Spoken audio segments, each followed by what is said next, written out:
ഞാനുണ്ട മക്കളൊക്കെ വണ്ടിയിൽ ഇങ്ങനെ എങ്ങോട്ടും യാത്ര ചെയ്യുമ്പോഴേ ബാക്കിൽ നിന്ന് 2 കുട്ടികൾ ഇടക്കിടക്ക് ആ കാറിൻ്റെതാട്ടോ. ഏത് ഒരു ബെൻസ് വരുമ്പോഴേ ഇന്റെ കാറാട്ടോ പറയും. അപ്പൊ മറ്റോമാര് അപ്പുറത്ത് വേറെന്താ ഇന്റെ കാറാട്ടോ പറയും. അങ്ങനെ ഓലിങ്ങനെ കാർ ഓരിയക്കല നമ്മളങ്ങനെ പോകും. ഓലെ വിചാരം ആ കാറൊക്കെ ഓലതാണെന്നാ. അതിൽ നിന്ന് ഒട്ടും വ്യത്യസ്തല്ല നമ്മളെ അവസ്ഥ. ഇന്ന് നമ്മൾ വാങ്ങിയ പറമ്പുണ്ടല്ലോ, ആ റോഡ് സൈഡില് നല്ല അലുവ കഷ്ണം മുറിച്ചതുപോലത്തെ 1 ഏക്കർ സ്ഥലം ഉണ്ടല്ലോ, നമ്മളെ സ്ഥലമാണ്. ഇത് ഞാൻ അപ്പം വാങ്ങിയതാണെന്ന് നമ്മൾ അഭിമാനത്തോടെ പറഞ്ഞ സ്ഥലം ഉണ്ടല്ലോ, അതിന്റെ അടിയാധാരം പരിശോധിച്ചോ കാണി എത്ര ആൾക്കാരെ പേരുണ്ടായില്ലെന്ന്. ആദ്യ ഒരാൾ പറഞ്ഞു ഇന്റതാണ്, ശേഷം വേറൊരാൾ പറഞ്ഞു ഇന്റതാണ്, ശേഷം പിന്നൊരാൾ പറഞ്ഞു ഇന്റതാണ്, പിന്നൊരാൾ പറഞ്ഞു ഇന്റതാണ്, ഇപ്പൊ നമ്മൾ പറഞ്ഞു ഇന്റതാണ്, നാളെ വേറൊരാൾ പറയും ഓന്റതാണ്.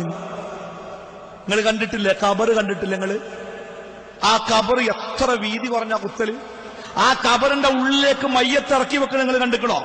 തോർത്തുമുണ്ട് ഇങ്ങനെ പിടിച്ചിട്ടേ ആ തോർത്തുമുണ്ടിൽ ഇങ്ങനെ തൂക്കിയിട്ട് ഇങ്ങനെ ഇറക്കല. എന്തുകൊണ്ടാണ് നിങ്ങൾ കൈയോണ്ട് അങ്ങോട്ട് ഇറക്കി ആ കൈ ഇങ്ങോട്ട് കിട്ടൂല, അത്ര വീതി ഉണ്ടാവും ഖബറിനെ. ആ തോർത്തുമുണ്ട് വലിച്ചിങ്ങനെ എടുക്കല, അല്ലെങ്കിൽ കിട്ടൂല. അത് പാർക്കുവാൻ ഗതിയില്ലാതെ റോഡരികിൽ കടന്നവന്റെ ഖബറും 5000 സ്ക്വയർ ഫീറ്റ് വലിപ്പമുള്ള വീട്ടിൽ കൊട്ടാര സമാനമായ ബെഡ്റൂമിൽ കടന്നുറങ്ങിയവന്റെ മയ്യത്തും ഒരേപോലത്തെ ഖബറിൽ ഇറക്കുക. അപ്പോഴാണ് നമുക്ക് മനസ്സിലാവുക നമ്മൾ ആ കുട്ടികളെക്കാളേറെ കഷ്ടയിന്. കാരണം ആ കാർ ഇന്റതാണെന്ന് പറഞ്ഞില്ലേ, അവനേക്കാൾ കഷ്ടമാണ് നമ്മുടെ അവസ്ഥ. നമ്മുടേതെന്ന് പറയാൻ ഒന്നുമില്ല.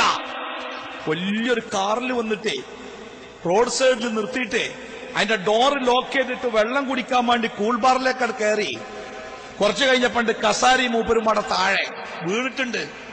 ആളുകൾ താങ്ങിയെടുത്തിട്ട് ഈ കാറിന്റെ അടുത്തേക്ക് കൊണ്ടുവരുമ്പോഴേ കാറിന്റെ ലോക്ക് തുറക്കുന്നില്ല. കാരണം ഒരു നമ്പർ ലോക്കിലാ ഡോറ് ലോക്ക് ചെയ്ത്. ആ നമ്പർ അറിയില്ലല്ലോ. ഇനി എന്താ കാട്ടുക? അപ്പണ്ട് ആ കടയിലേക്ക് പൈനാപ്പിൾ കൊണ്ടുവന്ന് ഇറക്കിക്കൊണ്ടിരിക്കുന്ന ഗുഡ്സ് ഓട്ടോറിക്ഷ, ആ ഗുഡ്സ് ഓട്ടോറിക്ഷയുടെ പിന്നിലേക്ക് അയാളെ കയറ്റി വെച്ച് ആ ഗുഡ്സ് ഓട്ടോറിക്ഷ ലയിച്ചിട്ടുകൊണ്ട് തൊട്ടടുത്ത ആശുപത്രിയിലേക്ക് പോവുക. കോടികൾ വിലയുള്ള കാറിന്റെ ഉടമസ്ഥൻ തന്റെ അവസാന യാത്രക്ക് കിട്ടിയതേ 10,000 വിലയുള്ള പഴയ ഗുഡ്സ് ഓട്ടോറിക്ഷയിലെ യാത്ര. ഇപ്പൊ മനസ്സിലായോ നിങ്ങൾക്ക്? ഇന്റത് എന്ന് ഞാൻ പറയുന്നതിൽ എന്തുമാത്രം എനിക്ക് അവകാശമുണ്ടെന്ന് മനസ്സിലായോ നമുക്ക്? എന്റേതാണ് എന്ന് ഞാൻ അവകാശപ്പെടുന്നതിൽ എനിക്ക് എന്ത് അവകാശമുണ്ട് എന്ന് നമുക്ക് ബോധ്യമായില്ലേ? അതുകൊണ്ടാണ് റബ്ബ് പറഞ്ഞത് അൻതുമുൽ ഫുഖറാ, നിങ്ങളൊക്കെ ഫക്കീറന്മാരാട്ടോ. അത് മറക്കണ്ട. അഹങ്കാരത്തിന്റെ കൊടുമുടിയിലേക്ക് കേറിപ്പോണ്ട.